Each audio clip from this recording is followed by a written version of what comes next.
So the final talk of our meeting will be by our host, Jonathan Pober. All right, great. Yeah, thank you. So I wanted to give you an update on a project that's really only a year old and has come quite a long way in 12 months.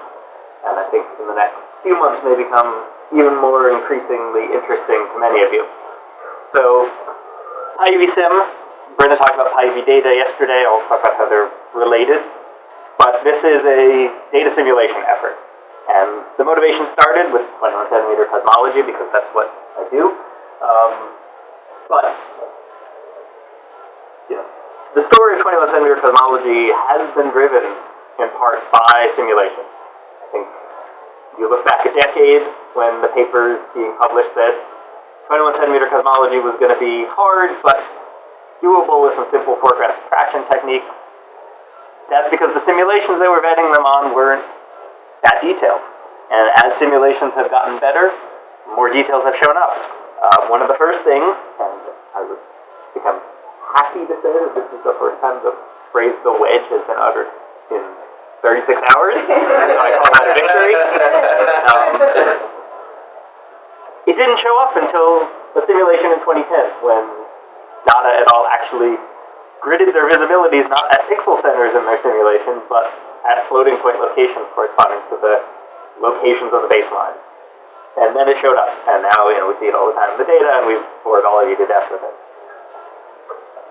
In 2015, NITIA, trying to model MWA data, did the first horizon to horizon simulation of foreground, not only concentrating on the primary field of view, and noticed that there's a lot of sensitivity to diffuse structures, even on very long baselines at the horizon. The projected baseline length goes to 0. You can see a diffuse structure. Again, this was seen in simulation first. This was seen in Hera data, seen in paper data. There's some debate as to how much it is this effect, how much it is other sort of systematic errors in there. But simulation really drove this development as well. And so Pyuvsim was a goal to get a high-fidelity, detailed simulation built from the ground up with calculations we can trust to model ethically-randomization 21 centimeter pipelines. And so, as I said, this is part of the radio astronomy software group. Our two flagship projects are Pyuv data, which Brenna talked about yesterday, and Pyuvsim. And I want to really call out one of these members as the lead developer of Pyuvsim. You may recognize him. That's Adam Landman, our PhD student here, and has really done a lot of work in the last 12 months to get this project from an idea to something that works. And so, given the motivation to build this simulator, we, 12 months ago, started doing this. And we had Pyuv data to build on. Pyuv data represented data files. We had a complete list. What did we need to generate meaningful data? And as Brenna mentioned yesterday, Pyuv data is moving towards representing beams, representing calibration solutions, representing telescopes, representing foreground catalogs, and all of that can feed directly into a simulation. The framework for all the components we needed was there. Pyuvsim sort of ties all of those together and then tries to actually do a well-tested, vetted, and computationally feasible calculation. At the beginning, maybe 6 months ago, the computational feasibility aspect was hurting us. This is a really high-fidelity simulation, horizon to horizon, every single baseline, every single source, every single frequency, evaluated independently. And so our first sort of products really focused on getting one axis of the data really right. And so we had a bunch of reference simulations, some with great frequency resolution, some with great time resolution, some with lots of sources on the sky, some with enough baselines to image, and those kind of represented the 4 aspects of our data. And we really wanted to compare those to other simulators. If Pyuvsim was the one we built that wasn't a black box, what about the ones that were a little bit shakier? And so, one thing that was a real motivation was getting rid of spurious frequency structure. Work had shown that FHD had low-level frequency structure. And again, this is low-level. If you're not a 21-centimeter cosmologist, why do you care that in delay space there are 1 part in 10 to the 3 frequency ripples attached to your foreground? Well, Pyuvsim got rid of that. And as I mentioned, one key aspect of source locations not set to a grid, horizon-to-horizon response with the foregrounds of 21-centimeter cosmology are so bright, we need to know about what's going on when the beam is down by 30 dB, 40 dB. We still want to know. And one really nice aspect of Pyuvsim, we built this with polarization in mind. So many of these simulators were built as Stokes I simulators, and then polarization was added as an afterthought. And polarization cannot be an afterthought. If you want to get it right, you have to do it from the ground up, and so we did that. And a lot of our early work was comparing with other simulators, trying to ask whether these faster simulators could provide the precision we needed for 21-centimeter cosmology to do the delay transform comparisons with Fourier transform frequency. We stared quite a bit at phasing, so PyUV data is used to do our phasing, and this is a comparison done by one of my students, Mia, and we're looking at Nithia's Prism simulator and Pyuvsim. This is a different image. For PR reasons, spells out Hera, and when you subtract the two, you get little dipoles at every single source because the phasing is different. I said Pyuvsim was the one that wasn't a black box. Pyuvsim was the one that Brenna bashed her head against the wall for 8 months to get phasing right, however long it took. So if you want to know where your sources are to high precision, these are things you care about. And now, as I said, I think this is getting a lot more interesting. Adam is about to, or has made a pull request with a massive computational speed up to this code. And now we're starting to do simulations that are just generally interesting. So this is a small snapshot of a horizon-to-horizon simulation in this Pintasa. This is the entire Gleam catalog simulated through the MWA Phase 1 layout. We're still working on getting the MWA beam. That's been something we've mentioned a couple times, so this is not the MWA beam in here, but it's 300,000 sources, or at least the 150,000 that were above the horizon for this observation, put through all 8,128 baselines of MWA Phase 1 in a reasonable amount of time. And so, with this capability coming online, I really think this is a simulator that is at the point where people not interested in 21-centimeter cosmology might still be interested in this. So, I'm just making the sales pitch rather briefly, but Pyuvsim is the highest fidelity simulator we know about.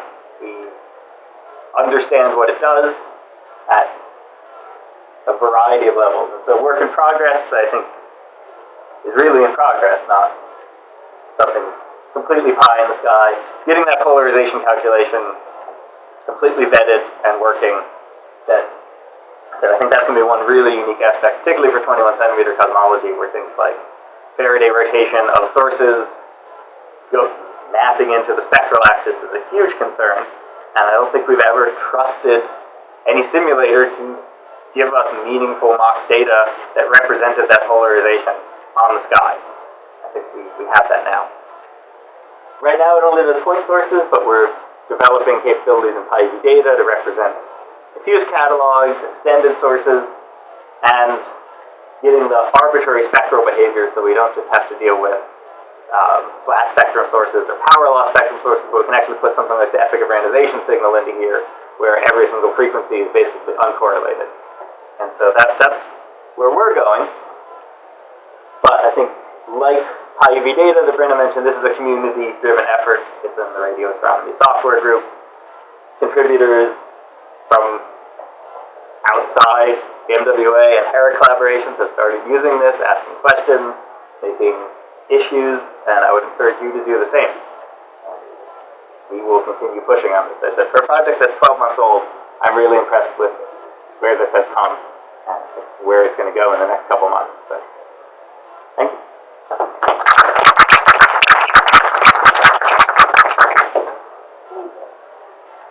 good.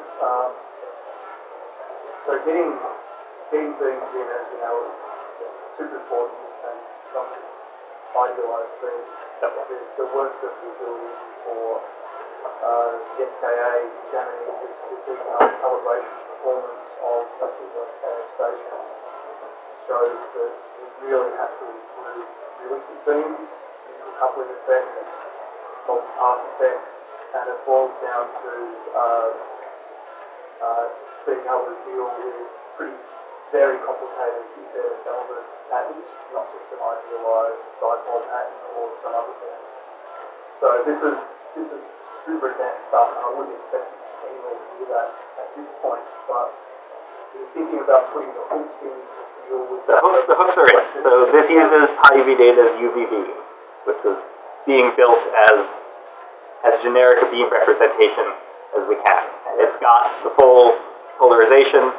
Built in here are the ability to do a different beam for every single tile in the array. I can't promise that we use memory wisely enough to actually run that, but the hooks are in. And as I said, this was built with the goal of being the highest fidelity, most advanced. So all the hooks were in from the ground up. But So the current representation is under more complicated aspects. I have been learning in the last 12 months a lot about beams and beam representation and trying to get that right in the beams. I've talked to a lot of people and I've been looking, the work started on Terra because that's what was pushing me for most of the time. And so I worked really hard to get those, what I could get my hands on right, but I would love to see some more examples. Well, I was going to say it would be worth connecting with Randall to have a look at the sort of really advanced simulations that they do are really complicated structures. Yeah, because I've tried to really put in all the pieces to represent things, but as well as making sure that I didn't have access to this. Brighten the level of complexity that can be represented. And I really like it. Every dipole is different, but then completely different, changes the function of frequency, time, sky, everything. You've got to go there, though. yeah, absolutely. And that is absolutely the goal. The ultimate would be connecting with this speed code. Well, but we already, some of that is more those, we have some tests on where the output is so, basically a model, but it's a lot of that. Yeah, so I mean, I think the first limitation is that if we use these UV beam objects, and we can use them, getting the MWA beam into a UV beam object is work in progress, but the Hera beam is in a UV beam object, and so we've done simulations with things at the CST simulation of the Hera beam. Maybe talk for a moment about what that beam is, or just how you read the beam, how you represent the beam, or right, you know, so as a... So it's a full root basically the field of the beam. So, you know, you've got... But over a series of... Over the entire sky, and so... Per frequency. Yeah, it's every frequency, right? No, dependent. And it comes, it comes to the two simulations comes, and you have, both polarization vector directions for both speeds. And a lot of information about the signal path for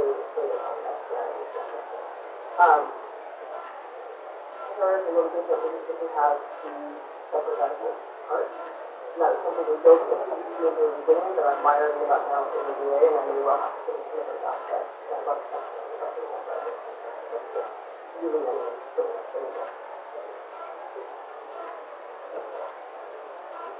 Yeah. Two things I still want to be quick though.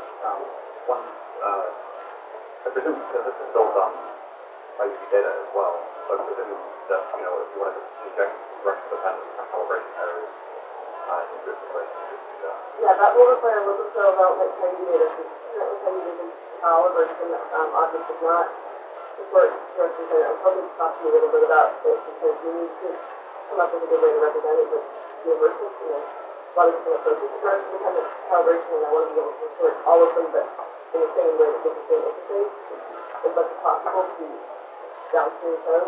So I think it's really yeah, but I think you're right, this is built on Ivy data, so anything that winds up in there directly transfers over to the simulator.